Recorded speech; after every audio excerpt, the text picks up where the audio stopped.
Hello friends, જ્યારે પણ આપણે કોઈ કામ સ્ટાર્ટ કરવું હોય ને અને ત્યારે જ અગર આપણે પરફેક્શનિઝમની પાછળ દોડીશું ને તો તમે તમારું કામ આગળ નહીં વધારી શકો. કેમ કે પરફેક્શનિઝમ જે છે ને એ તમારા કામને આગળ વધવા નહીં દે.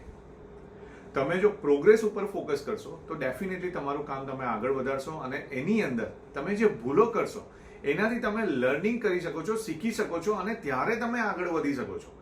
શરૂઆતમાં જ તમે પરફેક્શનિઝમ ઉપર ફોકસ કરશો તો ના તો તમે આગળ વધી શકો અને તમને ના તો કંઈ શીખવા મળશે. એટલા માટે કહેવામાં આવ્યું છે કે strive for progress, not for perfection. જો તમે પ્રોગ્રેસ કરવા માંગતા હો તમારી લાઈફમાં, તમારા કામની અંદર તમે સક્સેસફુલ થવા માંગતા હોય તો સ્ટાર્ટ કરો તમારું કામ અને don't think about the perfectionism. Okay, જે પણ તમે કરશો ડેફિનેટલી પરફેક્ટ કરશો અને જો એની અંદર કંઈ ખોટું કરો છો તો એની અંદરથી શીખો અને ફરીથી એને સુધારીને આગળ વધો. That is called progress, not focus on perfection.